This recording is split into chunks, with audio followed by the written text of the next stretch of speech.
Yes, yes, yes, yes. We are here, TDM emergency. Yo, people, it's your boy NK, aka the man of the hour.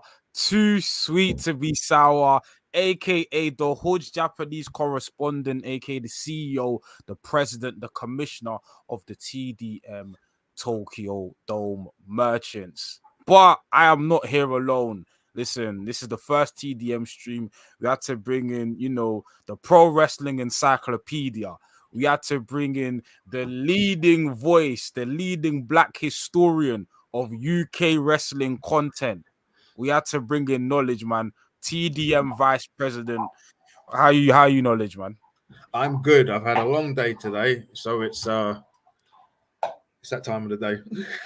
Listen, listen, it's literally it's that time of the day today. We're in crisis right now. It's that time of the day today. Listen, we're not gonna beat around the bush. There has been some absolutely breaking news today. Yeah, Seth Rollins is hurt. Yeah, man. We're here to talk about Seth Rollins. We're here to talk about, all things American wrestling. Nah, we're here to talk about Kazuchika Okada. Oh man, yeah, great. Let's go. Let's go. So break New. it down for me, NK. What's going on? So, Down for everyone. I believe in the What do we early, know? I believe this afternoon, Kazuchika Okada apparently handed in his notice towards New Japan. And the tweet came out saying, from New Japan Pro Wrestling specifically saying that Okada has left. Okada made a big speech talking about his tenure at the company, how they took him from as a 19-year-old, took him to Mexico, and he's become a star before their very eyes. Kazuchika Okada's accolades know no bounds. I believe he's main evented the most Wrestle Kingdoms in the modern Wrestle Kingdoms. He's a 7-time IWGP World Heavyweight Champion. He's How many currently times? 7 times. 7 times. I Wow. believe it's 7 times I don't know IWGP. those kind of numbers. So Yeah. so I know that. Yeah, I read that on Observer. He's 7-time IWGP World Heavyweight Champion. He is currently he's a 3-time G1 Climax winner. I knew that. He's main evented, I believe, 11 of the 18 Wrestle Kingdom pay-per-views.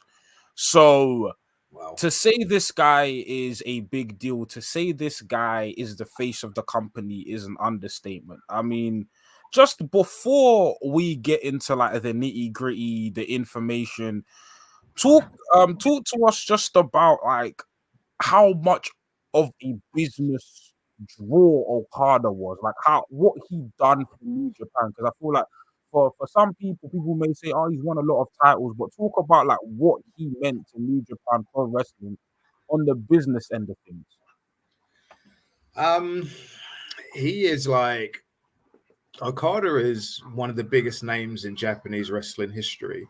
He is, they call him, he's a real ace of New Japan Pro Wrestling. And I don't mean to knock anybody, but he is one of the guys, two people that can credit themselves with bringing New Japan Pro Wrestling back to the forefront of the business, really, were him and Tanahashi. Before that, New Japan was, before they took off and became two top stars, New Japan was in such bad shape.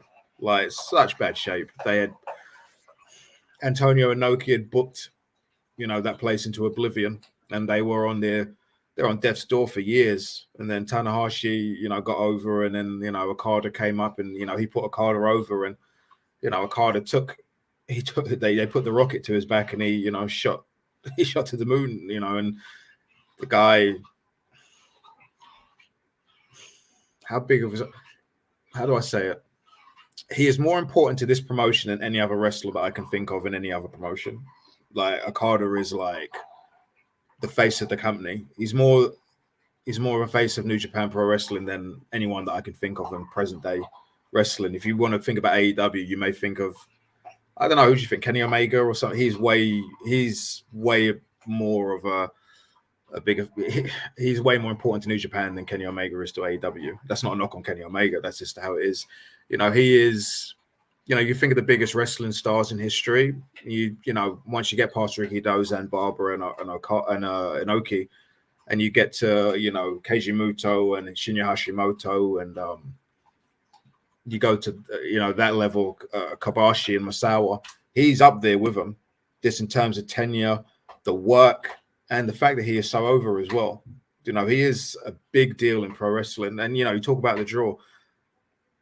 Those Tokyo Dome main events, they started off really light. And, you know, by the time he got to 2020, they had two of them. They had two, you know, and that just shows you the growth that company had underneath him.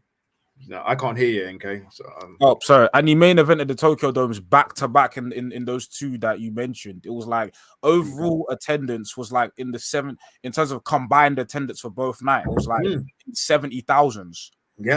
Yeah, and he, you know, there was two of them. They did two back to back, and that was off his back. You know, him and Ibushi that first night. What a match, by the way. I watched it recently. It was a hell of a match, and you know, and now, don't get me wrong, New Japan aren't weird. They were the pandemic really put a hurt on New Japan. But even the fact that, what did they do this time? 27,000 at the Tokyo Dome? Something like that. Something like, yeah. So, off the, you know, obviously Naito was in the main event, but you know that it's still got partly to do with the fact that Okada was working the show against Bryan Danielson, obviously. But I mean, he was such a big deal. So, you know, him leaving, it was a big shock yesterday when I saw that. It was a big, obviously, it was you know, things happen, and you know, it was obviously a possibility, but I never thought that it would come to this. Yeah. For me, I'm someone who got into New Japan in the last like 10, 12 years. I'm like a self-proclaimed Brucey Road era New Japan fan. I wasn't watching New Japan in the 90s, and in fact my first exposure to Japanese wrestling as a whole was Noah, because Noah was very prominent in the mid to early 2000s.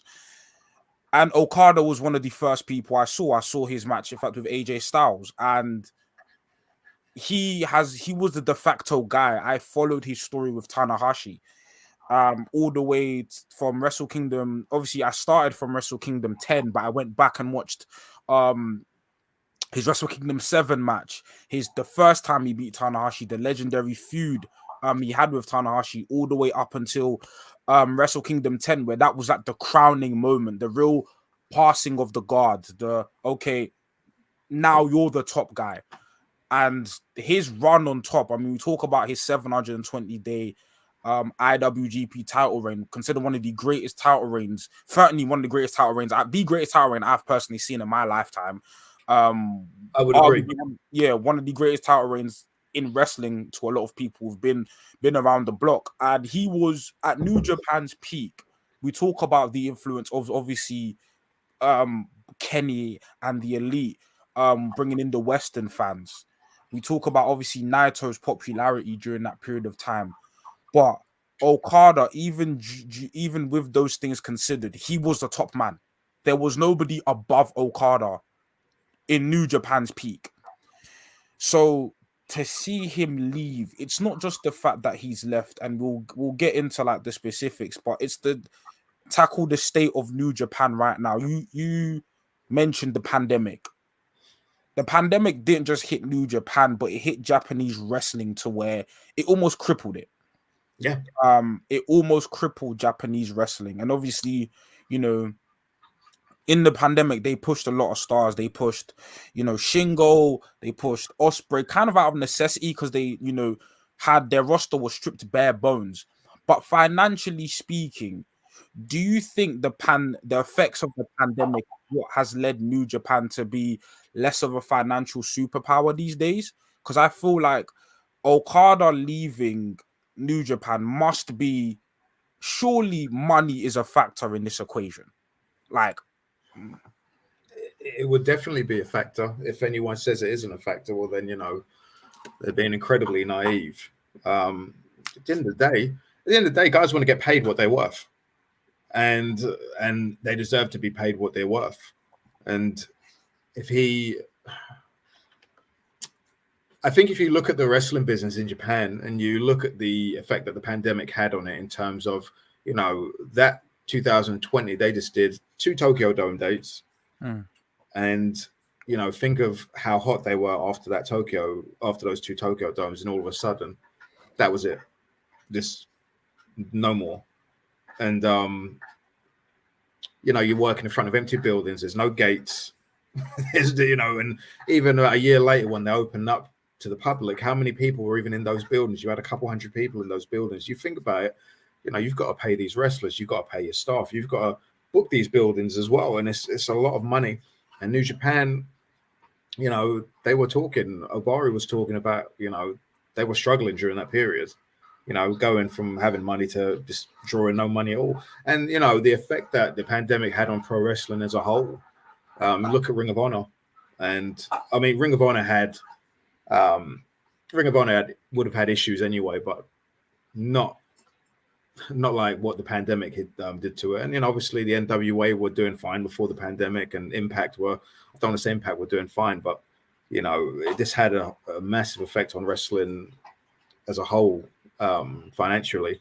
So then now you're at a stage when all your friends or your co-workers or their contracts are coming up, and there's money in America. In the West, in America there's money in the West, from television deals. Wrestling is so hot right now. Like, I say wrestling is hot. Those two major promotions in America, there's so much money in those two promotions, from television deals, from merchandise, from even the gate receipts. There is a lot of money, mostly from television though, and they are trying to outbid each other for these top stars. Ospreay, Jay White, all these guys got money, and Okada wants to. I mean, you can imagine being Okada, and you've heard what Jay White. I'm not saying that Jay White, he knows what Jay White is earning or what Will Ospreay is earning, because no one is going to tell you exactly what they're earning, but he would have heard. And at that stage, it's like, okay, he's getting that much. I'm a bigger star than he is. Well, he perceives himself as being a bigger star and a bigger draw. So it's like, he's getting that much. Why am I only on this much?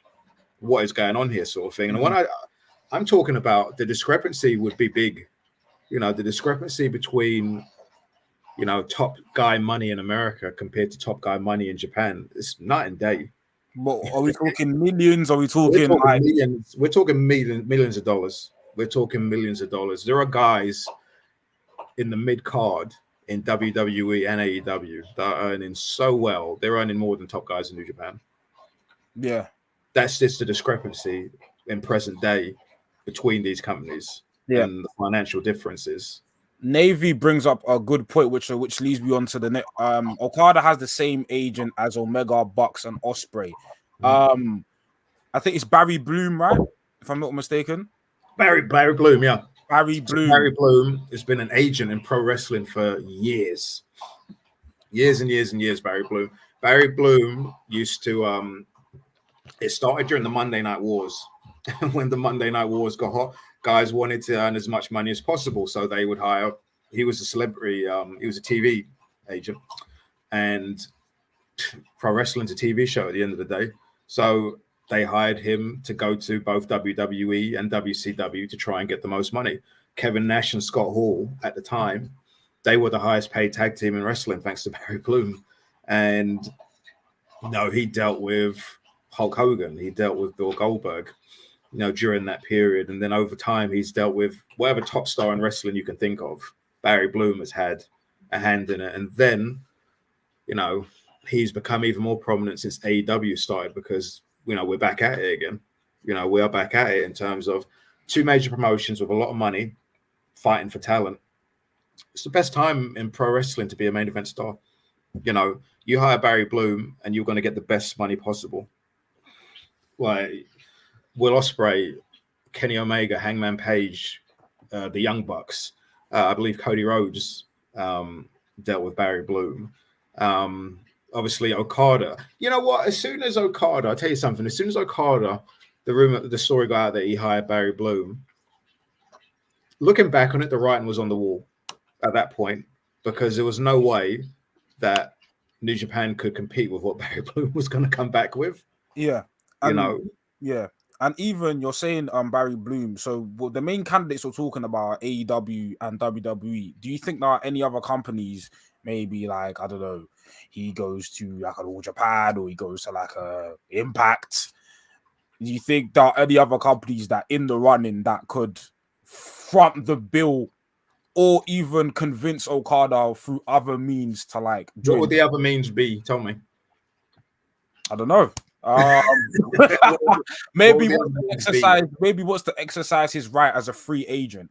He can exercise his right as a free agent, and he should. But there are only two candidates, for him to be working for. That's WWE and AEW. There isn't a company in Japan. If he's going to stay in Japan, he's going to work for New Japan.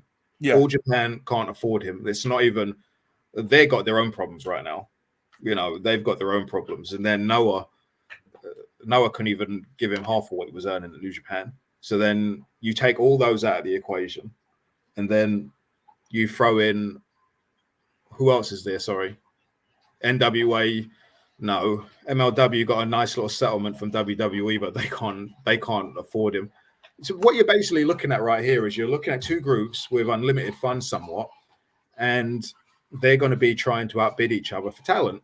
So anyone else can't compete. In TNA couldn't. He's not going to go to TNA. He's TNA. They're not even on the board here when it comes to this kind of money. Mm. They're not on the board, and it's at the end of the day, he's leaving Japan. For one, I'm sure he wants to try something new because he's been in Japan for so long, but he's not going there to, take a 30% or 40%, of what he could potentially earn elsewhere. There's only two candidates. Let's not kid ourselves here. So the state, I want to touch on the topic for me about this Okada thing. The thing that frustrates me the most about Okada leaving is obviously it's not just the leaving of a it's the leaving of a top star. It's the lack of kind of preparation of this. Not in terms of Okada leaving, but grooming the next generation. I spoke about how Okada debuted. Okada had a match at Wrestle Kingdom. I think it was against Yoshihashi. Oh God! People did not like the match, right? People came in immediately, pinned Tanahashi, wins the IWGP Heavyweight Championship. Then again in his first year, wins the G1 Climax, immediately asserted into the main event of Wrestle Kingdom, loses to Tanahashi. But then you've already established the guy, and then the Tanahashi and Okada feud, they start trading wins back and forth. This guy's consistently in the main event of Wrestle Kingdom. By the time we get to Wrestle Kingdom 10, he's already a multiple-time IWGP Heavyweight Champion. That's Okada. We see Kenny Omega immediately graduates from the junior heavyweight division. What does he do? Pins Tanahashi, wins the Intercontinental title. First year as a heavyweight, wins the G1 Climax, main event Wrestle Kingdom.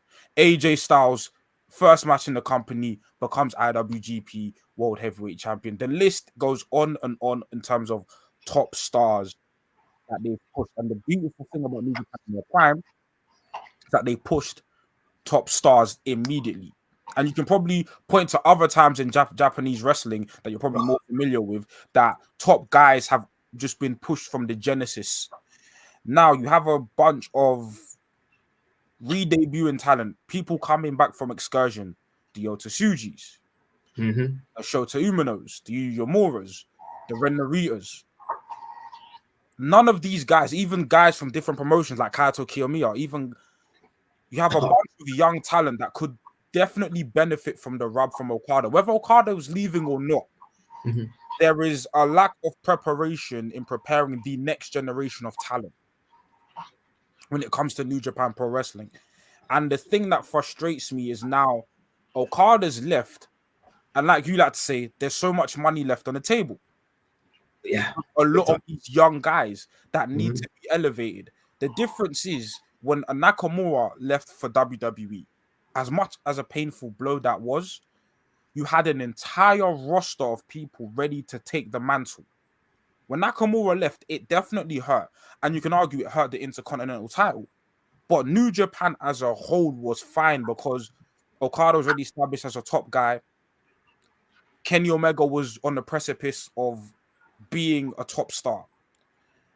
Now I look at New Japan, the landscape of New Japan, and there are a lot of talented guys who could be, but Tanahashi's not the wrestler he used to be. And pinning Tanahashi in 2024 doesn't provide the value that it did in maybe a Oh no. 2015 or 16. Mm. Tetsuya Naito is still a draw, but you could argue he's again aging. Okada is probably the best person, and even had the best gimmick where he hated all of the young talent to put these guys over. And now they've left with so much money left on the table. How do you think New Japan respond to this? And also, New Japan, yeah, I'll ask you that one first and I'll ask you another question later. Well, he handed in his notice yesterday. It was on Thursday he handed in his notice. His deal runs out on the 31st of September of January, sorry, and he told them yesterday he wasn't coming back to work. Not coming back to work. He told them that he wasn't renewing his contract. So the notice was handed in yesterday afternoon. And I'm not saying that they were blindsided by this. You know, they must have had an inkling towards this, but, you know, we don't know. No one knows anything yet, but maybe they had no idea that he was legitimately like maybe they didn't think he was actually leaving. You think about it, because they got rid of Obari pretty much for him. You know, he had issues with Obari, and you know, when this all started with the rumors that he was thinking of leaving, Obari and Okada never got along. Apparently, he got rid of you know, they got rid of Obari. They put Tanahashi in as president. That's his mate. They probably thought to themselves, oh, you know, this would be sweet or whatever. We can get this, we can keep this geezer. And he's still left anyway. So maybe throughout the whole of last year, maybe they legitimately didn't think he was going to leave. So they didn't even think to themselves, we should really start getting these guys ready. Because now look at him, he hadn't put anyone over, really. No, not at all. You know, and then even if he does put someone over, because I think he's got 3 dates remaining, it's going to be seen as hit. One of them is Tanahashi, which we've seen a million times. Like, what? Yeah, like, even if he loses, who cares? No offense. Yeah. But. Big up Mex in the comments. He asked a question: is the duopoly that is clearly developing better than the monopoly that people once complained about? Sorry, it's a duopoly, but sorry. Thanks.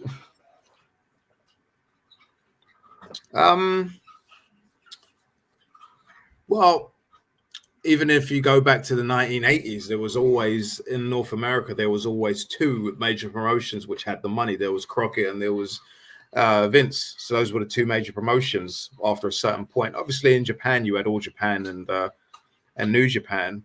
But even back then, they weren't hiring that much, you know, foreign talent. They had top foreign talent, but, you know, it was hard for foreigners to get, you know, those jobs in Japan. They were the best paying jobs in wrestling at that point, though. Which is crazy to think now, considering what is going on in Japan. But in the 80s, getting a job, you know, to main event in All Japan and New Japan, the money was insane back then. Brody and Hanson and Dusty and all those guys were earning a fortune over there. But, you know, it is what it is, really, in terms of just the fact that we've got 2 major promotions right now. That's where the money is, and that's just how the business has gone.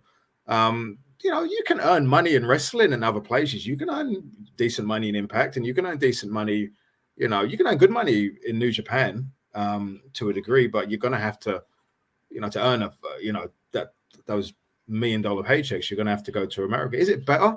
I don't want to say it's better or worse. It's just the way it is. Wrestling for the last 40 years since I've been born has been those, as far as the Western world, has been those 2 major promotions. And, you know, for the last 20 years, it was just one major promotion. Everyone else was just fighting to get to that one spot because WCW went out of business and it was just Vince left. You know, you couldn't earn any money in TNA and, you know, working independence. And even back then, Japan was dead. So there was nowhere for people to go.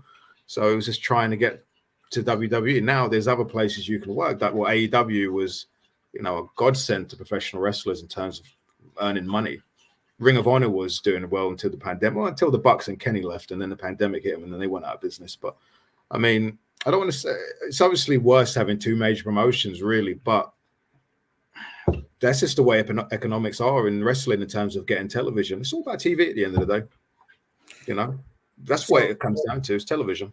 Yeah. So obviously the elephant in the room is big up Sam in the comment section. He said TK/AW being the talent hoarder that WWE was hated for. Now there's obviously been a lot of discussion about Is that Sam Black's? nah. I Oh, don't right. think so. I don't think so. Oh, okay. I don't think so. Um but obviously there's obviously a lot of dialogue and discourse about the conversation between AEW and New Japan in terms of Hmm. the working relationship. Is the relationship beneficial? Because Oh. Jay White, Will Ospreay, potentially Mhm. Okada have gone from one place to the other.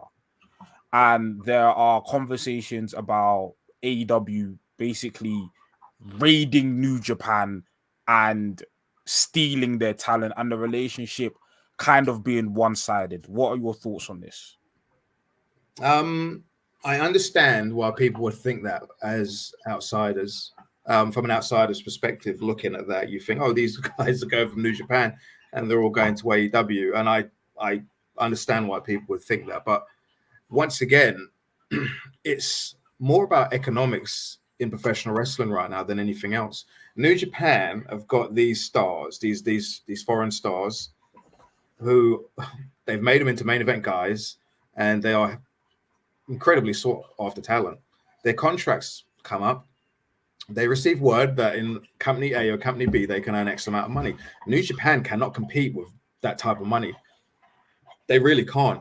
So what is the best thing for them to do? Is it to lose them to WWE so they can never have access to that talent, for however many amount of years?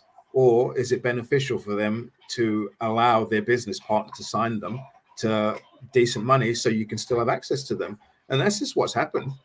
They allowed Jay White to move over, and Will Ospreay was another one, just so they can have access to them. Because at the end of the day, those guys have done a lot in New Japan. There's only so much more they could have done anyway. So you have them pop in every few months for special matches and stuff like that. That's fantastic for you. It's way better than losing them permanently in this market.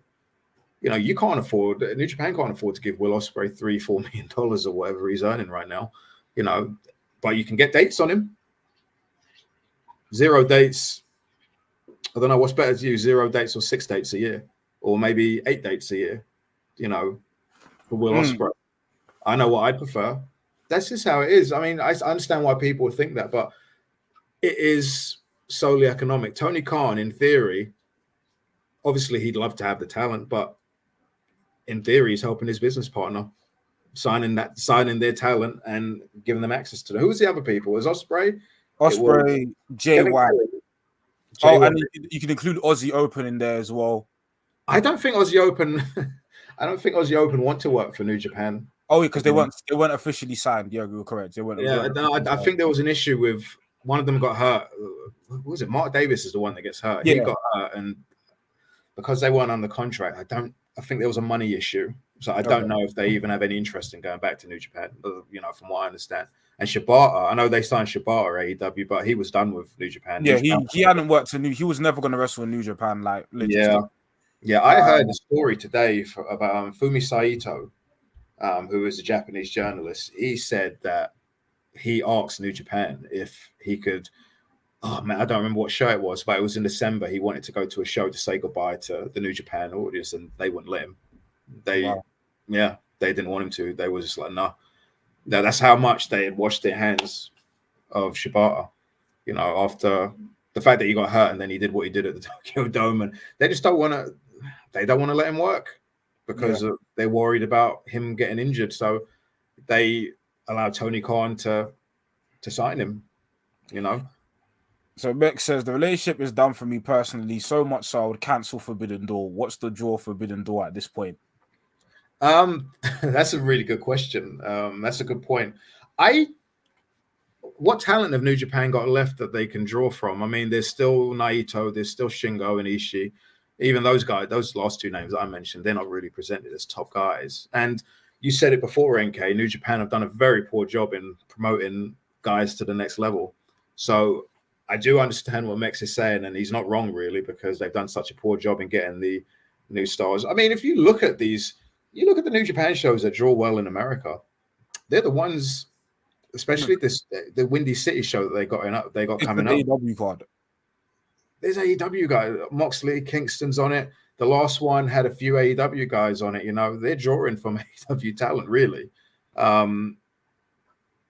They just haven't. You're right. They just haven't done a good job with creating new stars, and they've got the groundwork for the stars there. Yota Tsuji, it's a hell of a talent. He should have beat Sonata.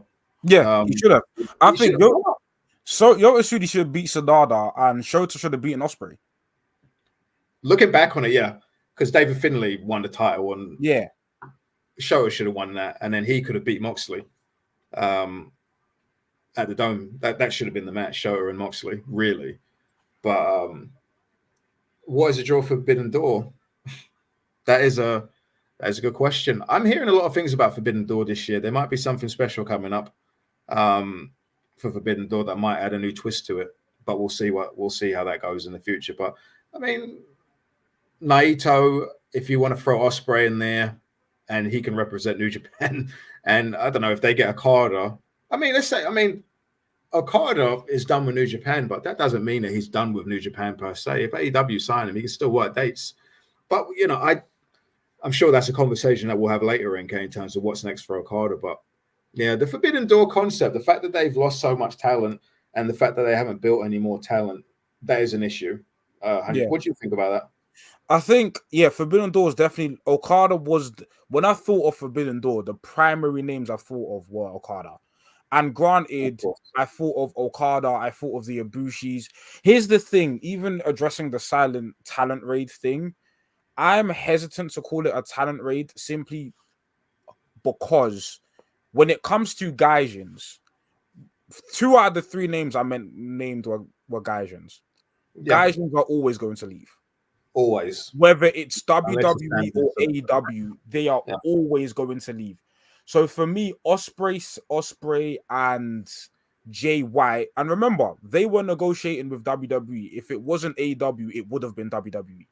Yeah. Those are on whether we go to Prince Devitt, whether we go to AJ Styles, heck, even if you say Kenny and the Bucks before AEW, they were talking to Triple H. Guys will always Hangman Cody, Gabriel Kidd will leave. At some point, these man will leave. I'm sure you'll get a few people that are like there that will stick around, the Chase Owens of the world, but you know what I'm saying? Gaijins will leave. Yeah.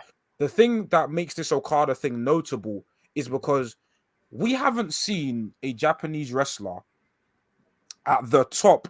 You can correct me if I'm wrong. At the top of a Japanese promotion, ever in the prime of his career, leave for the States. It's the first one. It's the first one, and we have never seen this happen in wrestling. This is unprecedented. So the reason why this Okada thing is a complete outlier, because this historically doesn't happen. When you think of the Japanese greats, you mentioned Muto. Yes, they had runs in the States here and there, but they were isolated runs. They were runs here. Okay, I'm coming as a great Muto, but in Japan, I'm Keiji Muto. You think of Kenta Kobashi. You think of Inoki. Yes, they've appeared in the States, but they've never 100% left their home promotion and migrated here. Okada's the one that is fascinating. I don't know. I don't necessarily see it as a talent raid because it's a thing where they're negotiating with both promotions. With the Will Ospreay thing, we heard from like Barry Bloom and just different people that he was entertaining both promotions. Mm-hmm. And I think if you want to call wrestling a two-headed monster, that's perfectly fine. That's perfectly fine. It is a two-headed monster at the moment, and it's one or the other. But even during reports right now, they're hearing like WWE are very keen on signing Okada. And I don't think it's out of the stretch of the imagination that he could go there. I don't think he will. I personally think he'll go AEW just because of the connections he's got over there, the relationship he's built with a lot of the AEW talent. But like you said before, in this pro wrestling industry, the only two companies that have the money to throw around are WWE and AEW. And in this game, as much as we like sentiment, sentiment, money talks. Money talks. Yeah. Sorry, what you said there about him being the first one, he legitimately is the first top star to ever leave a promotion. Masawa never went, Kobashi never went, Hashimoto never went, but the first one to leave is actually Okada, which is crazy because if you'd asked me years ago, I thought he'd have been the mainstay. He would have been president at some point, and that's how massive of a deal he actually is over there. And him leaving is such a big thing for Japanese pro wrestling because what him leaving really emphasizes is the state of Japanese pro wrestling right now as a whole from a financial perspective. And if you look at all these other companies right now, whether it be Noah and All Japan, there's a lot going on in All Japan. That's another story for another time. But, finances are an issue. And, if you look at New Japan, which is the most prominent promotion, the most successful promotion, the fact that they can't keep their top star, considering tradition, considering the treatment and care that he has, and the fact that they got rid of the president. For him, it shows you how much power and influence he actually has, and the fact that they can't keep him says a lot right now about the professional wrestling business in Japan, and it's such a shame that it's got to this point, and maybe there'll be more at some point in the future. Some guys will never leave Japan. It's just not what they want to do. They don't want to move. They don't want to go to a place. There's Japanese wrestlers traditionally have never, as a whole, gone to America and found much success past a certain level. You could argue that, Shinsuke Nakamura is the most successful Japanese wrestler of the modern era in WWE, which I'm pretty sure he is really, because all the others. Because he's won intercontinental titles. I think he's won a tag title. He's done pretty well. I mean, you could argue about his performance and his drive, but he hasn't gone there and been totally jobbed out, and he's in a good position. Even right now, the fact that he's old and washed, I mean, he's still in a good position on the card, and that is promising for Okada because he's a bigger star than Nakamura. Even when Nakamura left, he was a bigger star. He wasn't at Okada's level then, let alone now. Nakamura's last match was in the co-main event of Wrestle Kingdom to Okada. Yeah, it was a great match. It was a great match. Great match. It wasn't as good as Okada's, but no, it wasn't. And I always have a bunch of people. I feel like on the side of that match always gets a lot of praise, and the AJ Nakamura match, and I adore that match. But love that match, so good. But Okada versus Tanahashi in the main event was better. Like it was the better match. Like because most people the Western fans, they stopped it at that point. I guess they may never have saw that match. They may never have saw that one. But you asked, previously about the benefits of the AEW New Japan relationship, and obviously there's a financial aspect of AEW being able to support New Japan with signing their foreign talent and whatever.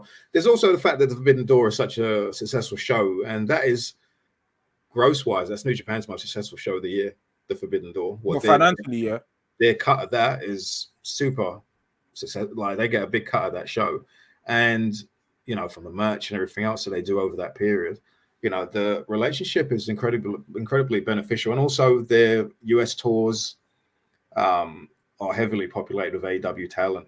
And there's another aspect that I don't think Western fans understand, because I think, especially the ones that I see online, a lot of them are too young to understand the treatment and the presentation that New Japan wrestlers had on American television for years and years and years. And AEW do something that pretty much no other Western promotion ever did for New Japan wrestlers, and that is present them with dignity. And that means a lot more to people than you could ever imagine to these people. It really is. The fact that they go there and they're presented like superstars. They are main event talent in Japan. They come onto AEW television and they're presented as main event talent there. Okada came out on AEW television. You didn't have to explain who he was. He came out and he was a massive star. You couldn't do that anywhere else. You couldn't do that anywhere else.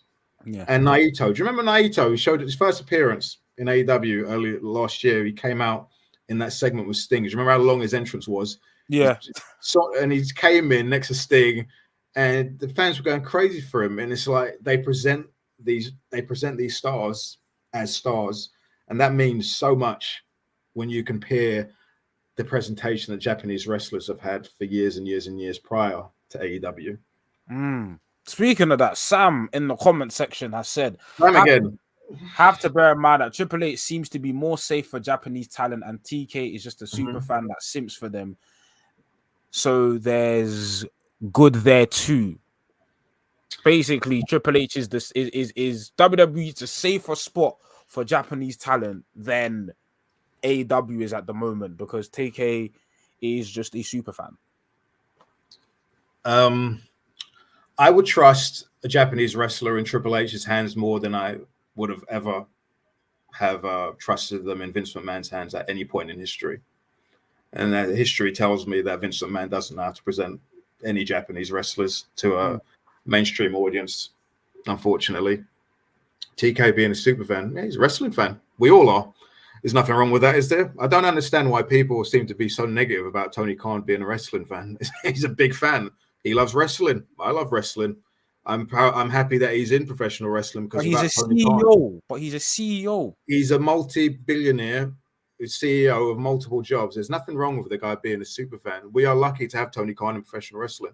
If Tony Khan wasn't in professional wrestling right now, where would wrestling be right now? AEW, no promotion like AEW would exist. It would just be WWE. And that's just the truth.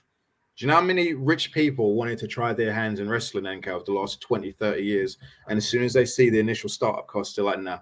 Do you know that after WCW shut down, Ted Turner had a no-compete clause. It was 5 years. And at the 5-year mark, he made some phone calls. He called Jim Barnett. And he spoke to Barnett. Do you know who Jim Barnett is? No. Jim Barnett was one of the smartest men in wrestling history. He was the closest man in wrestling to Ted Turner. All right. Eric Bischoff couldn't get a meeting with Ted Turner, but Jim Barnett could. And he was the person that helped Vince expand his television, because Barnett knew so many different people in wrestling in television. He knew so many execs in television. He was a person that Vince called to try and get television all over the country, and Barnett helped him do that. That's how popular Barnett was. But Turner called Barnett and he says, look, it's coming up. I want to start again. And he said, how much is this going to cost? So Barnett said to him, you need pyro, you need big arenas, you need talent. And right now there isn't any talent because everyone works for WWE. And I wish I remembered the number that he presented to Turner, because I used to know it. It was a massive number. As soon as Ted Turner saw that number, he was like, nah, I ain't doing that. Do you know who didn't bark at those costs, which are more higher now than those costs in 2006 or 2005, whenever it was? Tony Khan, he didn't bark, and he just does it. And I think people need to give him some slack. I understand that, Tony Khan started promotion against WWE and everyone loves I don't, but everyone loves WWE and we grew up on WWE. But AEW and the fact that Tony Khan is such a big fan, it's great. It's fantastic. Look at all these millionaires that are wrestling now. Look at all these wrestlers nowadays earning all this money, when if AEW didn't exist, they'd probably be working indies right now. And even the guys in WWE who are on these fat contracts, they wouldn't have them if AEW didn't exist. Not all. Negotiating rights. That's right. That's right. The fact that Tony Khan is such a big wrestling fan is fantastic. So good on him. So we have to discuss what is next for Okada. We've been laboring. We've been discussing obviously the impact this had in Japanese wrestling, but what is next? Like, what is the next step? It's AEW, it's WWE, the pros and the cons. I think, and correct me if I'm wrong, there have been rumors about, I think, Okada permanently relocating, or discussions about, because I remember there was something on Twitter today. I know Twitter, the most reliable news source in the world. Hold on. Before you go any closer, I just want to say I wasn't aiming that directly at Sam, who just put that in. He said something there that just made me think, okay, people need to give Tony Khan a bit of a but it was slack. So yeah, that wasn't aimed at Sam. So please, Sam, I wasn't being rude to you. Yeah, it's just it's knowledge, man. He's providing information. But yeah, just where does he end up? Because obviously WWE, even in the even in the financial aspect, right? Mhm. Because WWE have obviously, got the deal with Endeavor. They've just a ton of influx of money. We're saying WWE and AEW, but do WWE have the leverage in terms of outbidding AEW for Okada because of just the influx of money? And AEW Yeah. haven't had their deal with Warner Media yet. We know their TV rights are coming up, and it's probably going to be a huge injection of cash, but that hasn't happened yet. Mm-hmm. Well, luckily for AEW and just professional wrestling as a whole, their owners are multi-billionaires who happen to be in industries that don't seem to be failing. Unless people stop making cars and need car parts, and people stop watching the NFL and Premier League. I think AEW and the Khan family are going to be just fine. So, it's funny because I was having a conversation with someone recently who works in wrestling, they write, and they made a comment to me that, the fact that AEW may lose $15 million a year, $20 million a year until they get this new TV contract. Ultimately, what does that mean to someone like Tony Khan, who's doing something that he enjoys? And it's a drop in the bucket to that particular company, considering how much the other companies make. And I'm not saying that he's in the business to lose money, because he's not. But I'm sure he's fine with doing that for the time being until that next deal re-ups. Because, I think people, the whole TBS thing, I understand people being worried about them getting another deal, and I understand that because that's just how wrestling fans are. Wrestling fans in television, it's always been a bit iffy. But even if they don't renew with the Warner Brothers Discovery, they'll get money from somewhere else. It's the most popular TV show on Wednesday nights. Well, last week AEW was number 3, was the third highest rated entertainment show on cable television last week. AEW will be just fine. What was the question you asked me? I went on a rant. So it was basically that the overall question was, where do you think he ends up, and what are the pros and cons of like each place, WWE or AEW? Look, you know what? I would have thought that AEW would have been the destination for him. And the reason I say that is because he'd be presented as a star as soon as he walked in. There are all these fantastic wrestlers for him to have these great matches with, some that he's never worked with before. He's got friends that work there. He's got, people that he ultimately respects. I know he has a good relationship with Tony Khan, from what I understand. Also, they will let him stay in Japan, just like they do with Ospreay and Pac and all these. Like, you don't have to relocate. I don't know Okada in his situation, and I don't know if he wants to relocate or if he wants to stay in Japan. But if he doesn't, well, then he can stay in Japan, and he can go to America every other week to do his Dynamite taping. Devil's advocate. So the argument against him going to AEW, from what I've heard, would be from people. One, it's not necessarily fresh because the Kenny Omegas, he's wrestled a lot. The Kenny Omegas, heck, the Will Ospreays, he's wrestled them before. And he's appeared in these matches. I'm not saying that it means nothing, because obviously people have seen them, but these are new matches to a lot of people. My son loves New Japan Pro Wrestling and AEW. He loves wrestling as a whole, but he's getting through these matches on New Japan World, and he's watching these matches, and he's never seen. What did we watch recently? We watched the G1 match with Okada, with Kenny and Ibushi. Never seen that match before. And he loved it. He thought it's an amazing match. Remember the one they did in the G1? Yeah. Where Ibushi won. Incredible. Yeah. He'd never seen that match, and I use that as an example. There's a lot of people that have never seen these matches before, so we may not think that they're fresh, but maybe to these wrestlers, maybe they are fresh. Look at the amount of moves that we saw during the territory days when guys would just go to new promotions and just do the same feud again.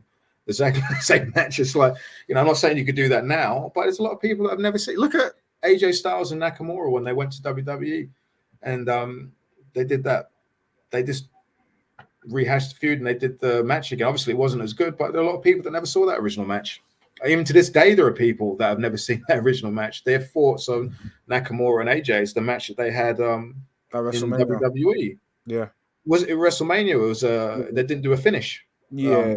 Well, no, they did. I think at WrestleMania, AJ won clean, and then they had a couple other. And that's when that's when Nak was hitting dudes in the balls, right? Yes, kicking them in the balls. yeah. So WWE would present the Devil's Advocate was that WWE would be a fresh landscape for him. It'd be a chance to perform, at WrestleMania, perform against stars he's never been against before, and so on and so forth. Sorry, I'm talking to a dog. Okay, cool. Yeah, one of my dogs is irritating me. Not irritating me, just won't fuck off. Honestly. Yeah. Sorry, go on. Yeah, so the sentiment would be in terms of Okada really taking a different step, a step forward. Mm-hmm. A lot of people are under the impression that if he goes to WWE, it'd be a brand new start, a brand new, just a completely different landscape to what AEW could provide, because AEW he's been there literally at Forbidden Door. I hate that he's been there. How much matches did he have in AEW again? Was it 3? 3. Yeah, 3. He's been there. Sure. I've seen that today as well. He's been there. Has he really been there? I mean, not really. He's worked there, but he hasn't been there. It's like, I think we're sportless wrestling fans when we say, "Oh, you can't work for this company because he's been there already." And it's like, let's hold the horses, guys. There's still a lot for him to do there. WWE is a fresh start. It's definitely a fresh start for him. It's something new. It's an adventure, and if he wants a challenge, because that's exactly what it will be. Going to WWE, you want to know something? I've spoken to a few people today, and I spoke to one person before I came on, and they pretty much said to me that he's going to WWE. That's the talk in wrestling, is that he's going to WWE. And that's, which I find interesting. But I mean, it's not over. I mean, it's not official, but that's talking wrestling, is that they think he's going to WWE. Yeah, I heard that too. In Japan, Fumi, who I listened to earlier on, he swears that Okada's going to WWE, and that they can't announce it until the beginning of February. But he expects that announcement to be made at the beginning of February that Okada signed with WWE, which is, do I think there's a lot of pluses to both sides. I mean, obviously there's the financial aspect in WWE. Creatively, it probably won't be as fulfilling for him, but you know what? It's something new. He's not. Okada is I don't want to say he's a clown, but he's a fun guy, and maybe it's something that he wants to do. He wants to explore that side of his personality. There's matches, fresh matches for him. He's never worked with Roman Reigns and all these people. But there's also another thing as well. How would he be presented on WWE television? That fan base don't know him per se, and it's going to be a tough job for him to get over unless he's presented like a star straight off the bat and he goes into a top line feud, which obviously they could do. They can do anything they want. They could have him debut and he could beat Seth on his first night if they wanted to give him credibility. Me personally, as a wrestling fan, I would be very disappointed if he went to WWE, and it's not because their show isn't for me. It's not marketed towards me. It's not for me. Which is fine. But I don't want to see him wrestle guys like LA Knight and these dudes. And, I don't give a fuck about that. Or Solo Sikoa, or he's in a program with Solo. He's got to get through Solo Sikoa to get to Roman Reigns or whatever. And it's like, I don't need to see that. I'd much prefer, as a fan, to see him on the other channel having great matches every week, and taking breaks and coming back, and obviously if he wants to, he can work New Japan dates as well, But Nakamura's done all right for himself. He's got a steady job. He's very popular there. But the money, there's another aspect that people don't understand, is that to get Okada, you're gonna have to give him a lot of money, right? it's contract year for a lot of these WWE superstars, whether it be Drew, Seth, Becky. Let's say Okada gets offered let's say $5 million from AEW, right? That means that WWE will have to offer him the same or more. Okay, so let's say they offer him 5, and he weighs up the options, and he goes, "All right, I'll go to WWE." That means that to Drew, to Seth, and to Becky, they're like, "All right, you've given this guy $5 million, and no one knows him over here." So I need to get 6. I need to get 6.5, 7, because I know what you're giving that guy because people are talking, and that's the problem. You've got that whole issue there as well. And if guys ain't going to get paid in one place, they'll go somewhere else and get paid. This is a strong industry right now. If you ain't going to get money in one place, Seth can go elsewhere. Not that he would. I'm just saying that the option is there. I think, Sam, the worst part about the debate is that both sides are wrong, and he should stay in Japan. Yes, that and this is the crux of my disappointment with this. It's he should stay in Japan. And my thing is is the concerning part about me is why don't New Japan, if you have the infrastructure to keep their top talent? They used to. They used to. They and maybe it's because of they got Hogan. They got Hogan from WWE. WWE, and when he left in '93, he went to New Japan. There's a myth that Hogan went to WCW. So, WCW and Eric Bischoff raided Hulk Hogan from WWE. That was never the case. He left and he went to New Japan because they offered him, I think it was like $250,000 every match he had. It was like a big, maybe $350,000 a match. And that just shows you how much money they had back then. And until Inoki booked, those guys in real fights, they were raking in the money. And it's a shame that we've gotten to this point now where after pandemic and, it's just not the force that it was anymore. It's such a shame. But Sam's right. It'd be fantastic. The best thing for the pro wrestling industry is him staying put. Why is that? Because we're at a stage now with New Japan where, like you mentioned earlier, they have done a poor job with building new stars. Tanahashi he's not the draw that he used to be. He's not the worker he used to be. And he's a president now. So really, top stars, you've got Naito. Who else is the top guy over there? Let me think. Got Naito. Who else is the main event guy over there? Superstar. Who they got? Is that it? Don't say Sonata. I was gonna say someone. I was gonna say Evil. Evil. Evil. They've got. They've got. See, and here's another annoyance. They've got guys like Shingo Takagi who could easily be propelled into the main event scene. We saw it in the pandemic, and who's legitimate enough to be in that scene. I don't understand what's going on there. I don't get it. Even Mex in the comment section brings up a wrestler like Zack Sabre Jr., who could be propelled into a top Gaijin position. But the problem is these guys, the work hasn't been done. Like, we could say they could push a Yota Tsuji, they could push these guys, but the difference between now and 2016 was that the work was done. For those people to be in top positions, obviously, look, you can do shows coming up and you could get a Sapporo show and you could put Yota Tsuji against, I don't know, whoever on an undercard match. Him against Ren Narita, for example, and you could have, Vegeta against Uemura. You can do all these matches if you want. At the end of the day, those guys have no credibility for the main event because they didn't beat anybody. Like, they didn't beat Okada. Even if they beat Tanahashi now, no offense, everyone beats Tanahashi. I've seen Tanahashi come over here and do jobs. Like, that's not something that means anything anymore. And Zack has been around for so long, and don't get me wrong, he's beat top guys and all that, and he should be a main event guy. And hopefully at some point he is a solid main event guy. But he's been at that place for so long. It's like now that everyone's going, it's like you can't just put him there. It's like he has to gain credibility to be in that top spot.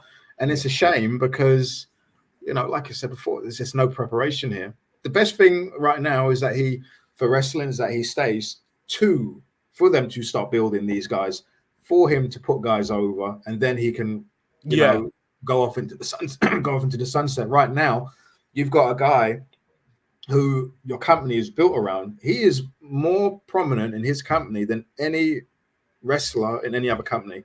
You know, who's top, like Roman Reigns and Cody and those guys. He means more to New Japan than any of those guys. Like you'll see it when Cody leaves at some point. WWE, when Cody leaves, like WWE is going to be exactly the same place where it is. Nothing is going to change.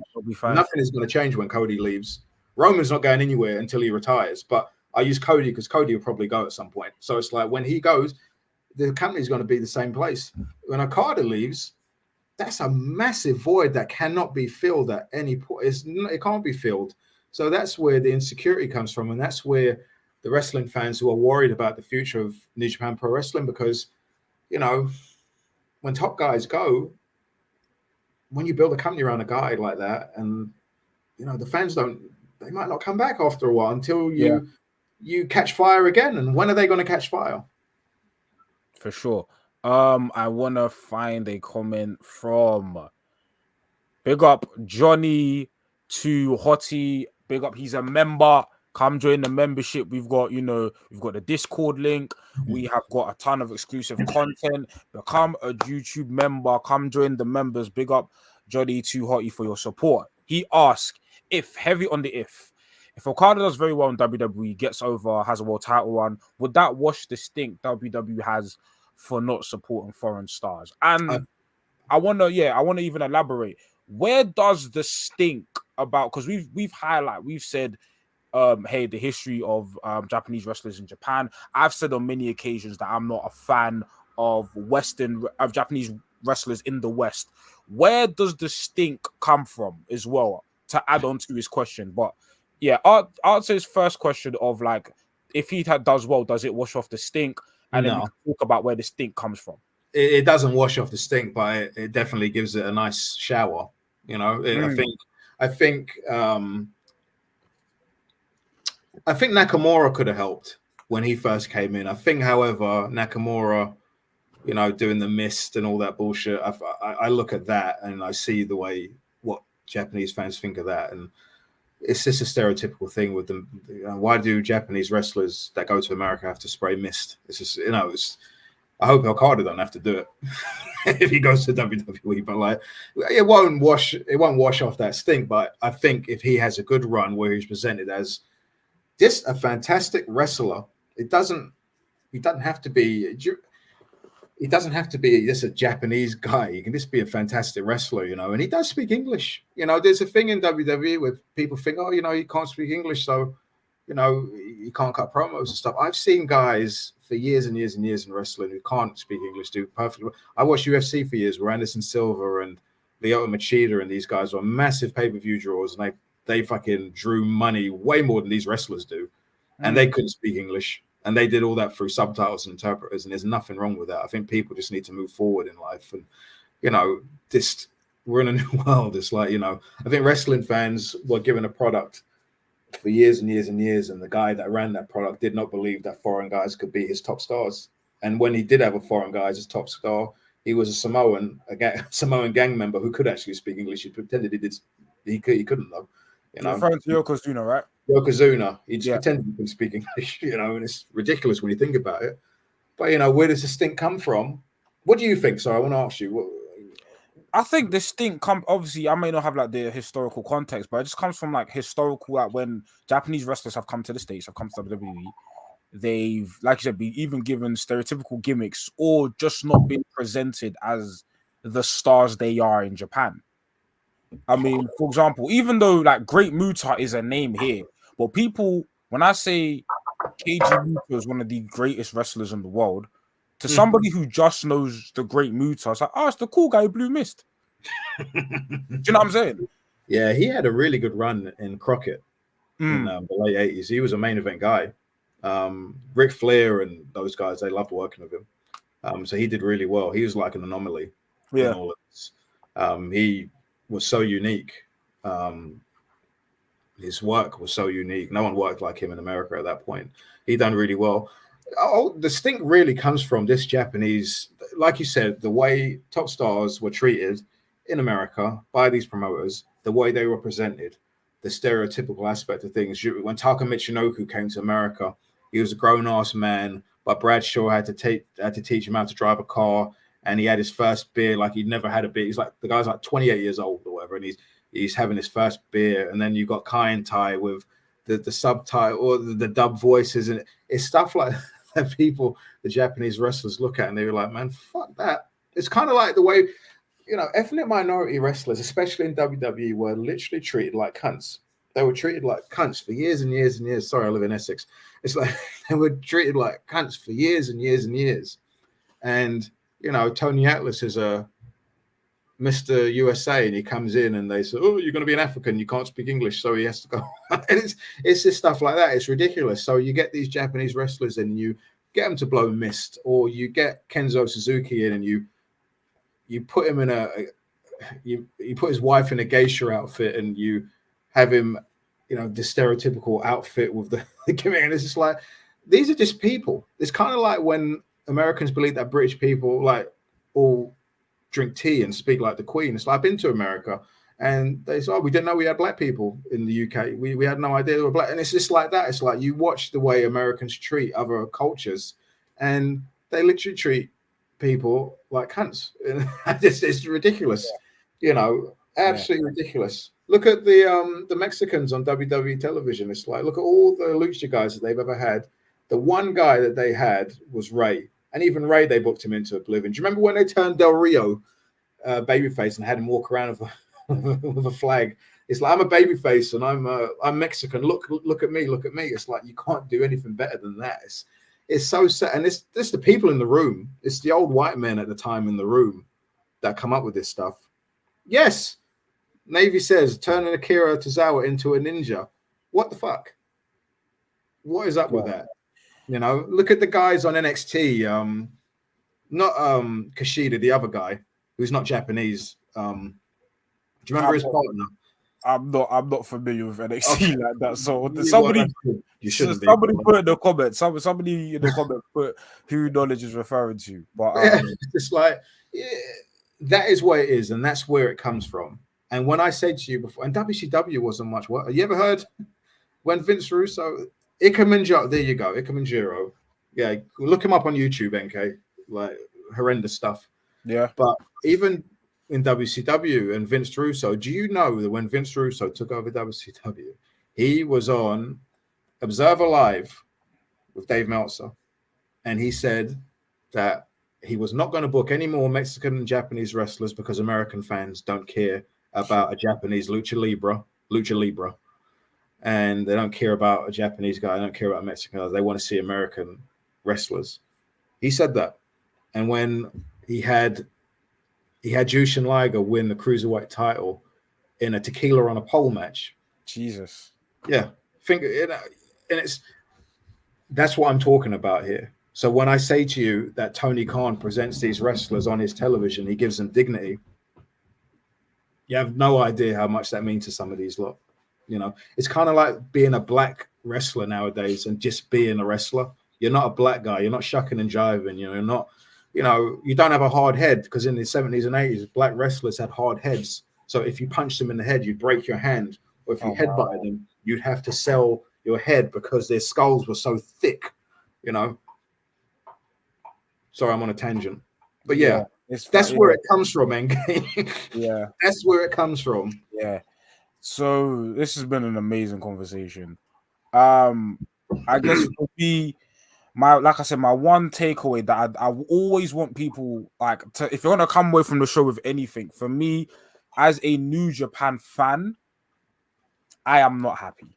As much as I am an AEW, I'm a New Japan. I've been a pro wrestling fan for a while. And yes, we live in a landscape where wrestlers can go from company to company. People are going to leave, talent are going to leave. But I always believe that every company should have the ability to retain their top talent. Well, if Okada came out and said, hey, I want to leave New Japan Pro Wrestling because I just want to wrestle in the States and there's a bunch of matches for me there, fair enough. And we will never know. But my worry is that this is a financial issue. This is a financial issue. And that's the message that I want to hammer home, that as a New Japan fan, I'm worried because I feel like this trend will happen. Right now, a lot of these guys are going to AEW, right? They could go to WWE, but the point is, not everyone could go to AEW. could go to AEW, and there's going to be no more room at the end at some point. Yep, and even there's a point in time, even with AEW and WWE, I wanted to make this point where Okada is leaving, and Okada will be treated well in both companies, in my opinion. Just for perception, but he's leaving to both companies that don't necessarily need him, but New Japan do. Yeah. And that's the fundamental issue I have. AEW right now, we've been, I'm sure people have been online. If you listen to Revolution Radio, we can see that the quote hashtag the feeling is back. You know, we're enjoying the AEW product. WWE are in the past, like let's say 2-3 years, have been on just a hot streak right now. And it's been since 2000, early 2022. Yeah, 2022 first. They've been on a hot streak. Yeah. Very hot. The WrestleMania coming up, the biggest gate in wrestling history upcoming. I'll get to this comment next, but AEW WWE on a hot streak. They're both companies in positions where they don't need to sign Okada. Of course, Okada is a signing where you can't ignore him. It'd be business malpractice to not sign Okada. That's like, for my football fans, that's like if Kylian Mbappe was free on the market tomorrow and Manchester City didn't bid for him, even though they've got Haaland, they need to bid for him. You know what I'm saying? So is that the same thing? Yeah. Yeah. Kylian Mbappe is like one of the best players in the world. I've heard of him. He's the guy on FIFA, the new FIFA game. He's the cover guy, right? Yeah, well, he's been on multiple, so yeah. But fine. Yeah, he won the World Cup as a teenager, so yeah, like he's super. How old was he? Megastar. Yeah. How old was he when he won the World Cup? 19. Lord have mercy. Yeah. But yeah. So I thought it'd be, but my problem is I know nothing about football. Sorry. It's all right. But my fundamental issue is that a company of the stature of the lineage of New Japan not being able to even be in the conversation to retain their top stars. And that's the issue I'm having. And that's the issue I think a lot of people are missing. People are saying WWE, AEW. I'm looking at what is going on in New Japan specifically that is allowing this almost, I wouldn't say mass exodus, but the exodus of their top guys.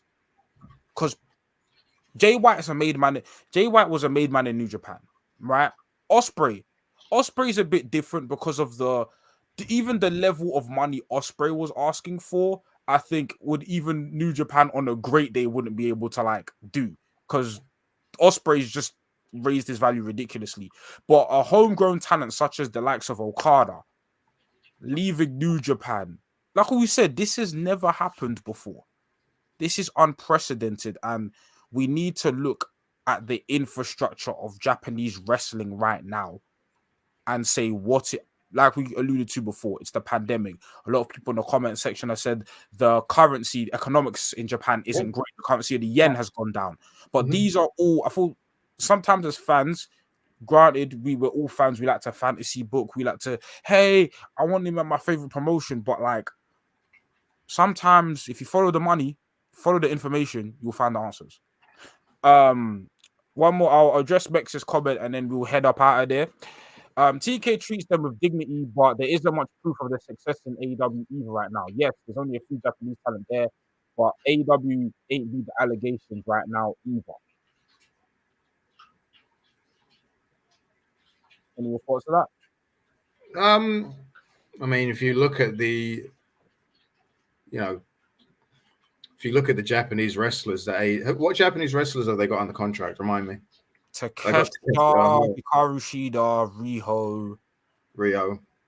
There must be more. Who else is there? They had Michael Nakazawa, but he doesn't really count. I forgot what happened to last time I saw him. BCC beat him up. Do you remember? Yeah. Him and Brandon Cutler, they beat them bloody. Yeah. I haven't seen him. I'm sure he's still there, but I haven't seen him. Yeah. Right now, the prominent ones I can think of: Takeshita, Hikaru Mhm. Shida, and Riho. Those are like the three that are. Yuka Saki. Yuka Saki's here and there. She's I barely on the don't know. product. I forgot. I forgot that Yeah. she's there. To be Big fair, up all right. Eliza in the comments for mentioning Yuka. But yeah, let's just the So one thing. Sheeta and Rio. Rio was the first champion, I think, and she just And had the Emi belt. Sakura, of course, Emi Sakura. I love Emi Sakura. Yeah, I think the issue with her is that she's not really there to be a star. She's there to just put people over and give them good matches. Although Yeah. I do think they should use her more because I think she's fucking a hell of a wrestler. She still is Yeah. a hell of a wrestler. Yeah, for sure. Takesha needs to be used better, but he's on that. He's in that line where the rest of there's a lot of people like Takesha who do really well, and they just drop the ball with these guys. It's like you get these guys hot in AEW, and then all of a sudden they just don't show up. They're just not on TV anymore. But ultimately, all right, you mentioned three people there. Two of them are multi-time champions or whatever, but let's forget about those guys. If you're looking at the other guys that have come in temporarily, it's the wrestling business. You can't put a world title on someone that doesn't work for you. That's just how it is. That's just how it's been since the beginning of time. You cannot put a championship belt on someone that is not under contract to you. It doesn't matter if they're a part of if they work for your partner. Just don't do it. What if they don't come back to work? What if they have a falling out with their own promotion and they don't want to come and do jobs for you to drop the belt? That's just why you don't do it. So yeah, I think the sentiment. I think that I makes understand what Mex is saying, but is there some things you cannot do in pro wrestling? And one of them is, you can't have, Tomohiro Ishii coming in and beating, I don't know, Orange Cassidy for the whatever. What's he got? The TNT title, whatever he's got, international title. Excuse me. It's just not going to happen for that reason. So a lot of the comment section are saying the issue kind of lies with they're using Takeshita as the main case study right now in terms of the way Takeshita is being treated doesn't differentiate him in terms of, hey, AEW is the land where we treat Japanese talent better because he's not being treated. How should he be treated? As a top star. He should be treated he should be in a top mix, but unfortunately, not everyone can get there. Everyone's got to take time. But if you look at his run, he's not booked badly. If anything, he's booked pretty well. He just needs to be on TV more consistently. People are acting like, the guy's treated like a cunt on TV. He's not. The guy wins matches all the time. He's always in position to have great matches. He should be on TV more and he should be in top feuds, but he's not the only one. You could argue that whole stable should be in a better position. Well, listen, we've had conversations about these man in this stable. There you go. Look, big man dogs, boring and uninspired, like many AEW wrestlers. I agree with that. He's not being booked disrespectfully.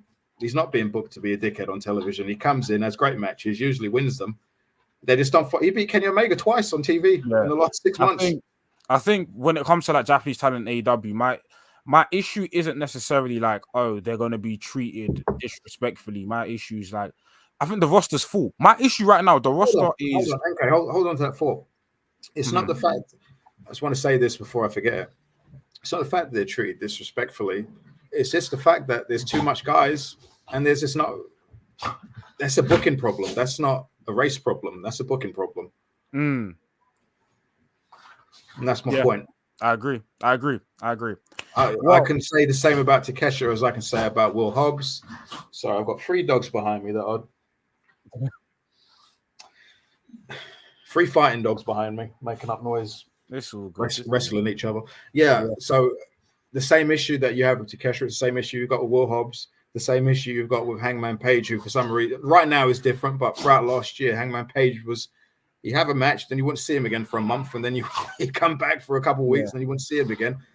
That's just the AEW plan. That's one thing I say about AEW that WWE do better than them. They have guys on TV consistently all the time. Yeah. To respond to yes, he's left. He's gone. New Japan released a statement last night. An official statement. His contract expires on the 31st of January. He's working 3 dates in February, and he's done after that. Yeah. So, overall, man, how we're gonna wrap this up, man. First and foremost, knowledge. Preach, vice captain, vice president of the TDM. I tell people, pro wrestling encyclopedia. Knowledge will tell you everything there is to know in the history of professional wrestling. I'm telling Yeah, you. I am like, and I don't mean to toot my own horn, but I'm going to do it because no one else does it. I am actually I am the premier Black UK wrestling historian. I really am. Mm. I really am. One more time. Say it again for the crowd. Say it again I for the am crowd. I am the premier Black historian in this country, like a Black wrestling historian, in this country. And it's like, I should do more and I should be on other platforms. Unfortunately, I just don't have time to do it. And also, I don't like speaking to a lot of people. I like speaking to you and a few other people, but that's about it. So a lot of the invitations I get, I turn down. But like, but anyone can reach out to me and send me a message. And if they've got any questions, just please fire away. I'll answer your questions at any point. It's not an issue. You can find me. Look in the. You're gonna have me in the bio here. You can have my links. Yeah. There you go. Yeah. So, what is your What would you say if you could map out like? You don't have to give me a year plan or whatever. What does a good Okada run in WWE or AEW look like? Does he become? Go on. No, please. Sorry, go ahead. Yeah, no. Does he become world champion? Does he? What does a good run for Okada look like? In WWE, a good run for Okada. I don't want to say a great run because obviously a great run would be like him beating Reigns and stuff like that. Let's not go crazy here. I think a good run for Okada would be to come in, be treated the same way as he is in Japan, same entrance, probably can't have the same music as that, probably New Japan's music, but I think if the presentation is the same, he's given time to have good matches. He can do interviews in short spurts. He can get over as long as he's presented in the same way he is and he's presented like a star. And ultimately, I don't think he should do any jobs unless he's working a top guy. Shouldn't do any jobs. The same way Cody came in, being fed to Roman. Hope not. But yeah, if Cody came in, but same way Cody came in, same presentation. The guy had the same presentation in AEW as he does now. Like exactly the same entrance, same music, same gear, same work, same everything. If Okada comes in with the same presentation, he has time. He can't have 8-minute matches on Raw against LA Knight or Otis or whoever, the guy, the Viking Raiders or any of those guys or whatever.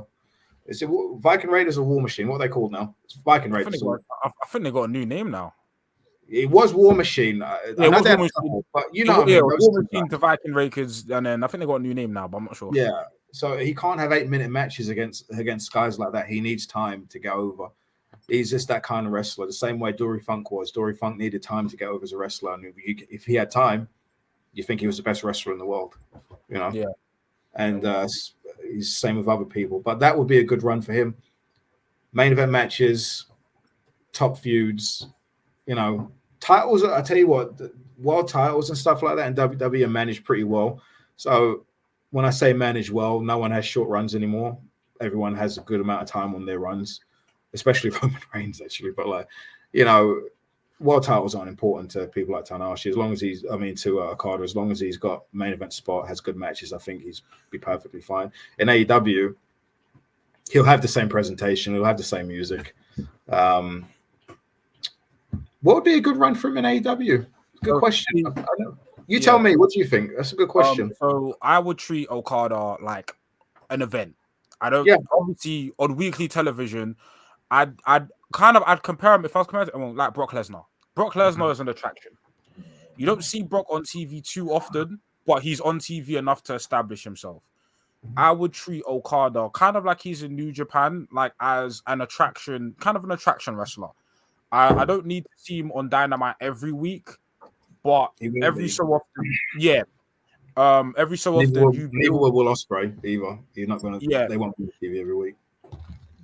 Treat him as an attraction wrestler. Of course, I would love Okada to win the world title, and I think he definitely can. But right now, the pipeline of top guys is like, I don't want Okada to come in and disrupt, let's say, what we're doing with someone like Swerve, where you can elevate a new guy.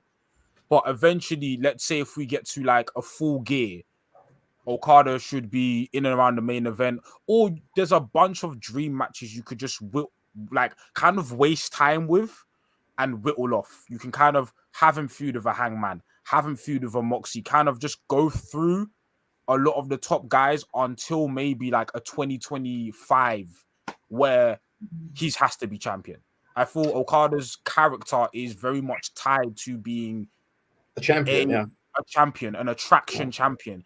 And what Okada's title reign would look like is kind of just book it akin to his New Japan title reign, where it's like, hey, you're the best wrestler in the world. I want to face you. I don't think you need to complicate things with Okada storyline. We don't need to do Okada as the Devil Part 2. We don't need to do Okada. I think they're done with that kind of stuff for now. Yeah. We don't need to do that. I think treating Okada as the attraction wrestler he is, like I said, I compare him to Brock Lesnar in that sense, where he comes in, we know what he's about, and he leaves. That's you know, back on TV, by the way. Yeah, Brock will be back soon. Brock is coming back to WWE TV. Kind of. I wouldn't say make him win the Owen, maybe not the Owen, but I'd say the Continental Classic, provided. But the only problem is I don't want him winning that belt. Like the belt's kind of beneath him. But Elijah's right. He could easily go for a whole year without losing, and he shouldn't. Yeah, he shouldn't. Some guys ultimately they should never do jobs. You know, they should never lose matches. Obviously, eventually they should lose a match here and there or whatever, but ultimately some guys should never do jobs. Kenny Omega should never lose a match on television at any point. Neither should Bryan Danielson. I know Bryan Danielson wants to lose matches. He'd lose all of his matches if he could, but some guys just shouldn't lose matches, and Okada's one of those guys. Yeah, and then obviously, like, you build him, like, the one thing I would say, and obviously I'm biased because I will be there, seeing Okada in an arena like Wembley Stadium does entice me. Have you ever seen him wrestle live before? Yeah. I saw him wrestle. I've seen him wrestle live a couple times. Obviously at Royal Quest, and like, you know, I mean, the only part is now I'll never get to see Okada in the Tokyo Dome. You never know. If he goes to AEW, he could still do the Tokyo Dome. So you never know. True. You never know. What you said there was perfect. I think what you said there would be absolutely fantastic for him. Yeah. I'm just curious, what matches would you like to see in WWE if Okada was to go there? Are there any matches that you really one that stuck 60-man Gunther. Yeah, that'd be great. That'd be tremendous. I'd love to see that. As much as I'm not Cody. I've seen him wrestle Cody.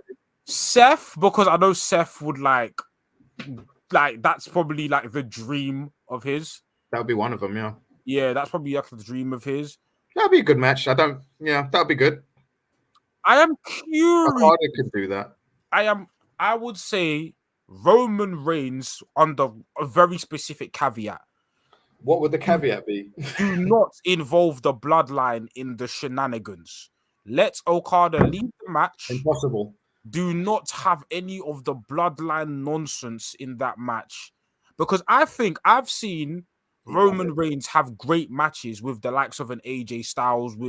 When you've put him with the right opponent, it's fine. And I'm just thinking about the spot where Okada like drop kicks out of a Superman punch. Like, there are spots there to be had, and I think Roman's I think Roman's a pretty decent to good worker. I just think I think he's really good. He had that really excellent match with Generico in Montreal. He had a really great match till the finish. Really good match. People say obviously Okada, Brock Lesnar. So I think Brock, yes. So there are matches for him. What about AEW? Oh, easy. Hangman Okada versus Takeshita would be phenomenal. I'd love to see him and Kenny as a tag team. Yes. I'd love to see a tag team run with Kenny. I don't want to see him wrestle ever again as singles. But as far as like a tag team, I think that'd be fantastic. I've got no interest in seeing him and Ospreay wrestle ever again. I've seen that so many times. Heck, even on a Dynamite match, him and Claudio would be phenomenal. That would be great. Him and Moxley, him and MJF would be great. Bananas. Him and Adam Cole, like there's a him. Heck, like we said, him and Samoa Joe would be incredible. Oh man, yeah. So like, people complain that there's no matches in AEW. There are a lot of matches that I would die to see. Him and Hangman. What a career resurgence he's had. Samoa Joe. Oh, phenomenal. They didn't want to use him in WWE. They thought he was done.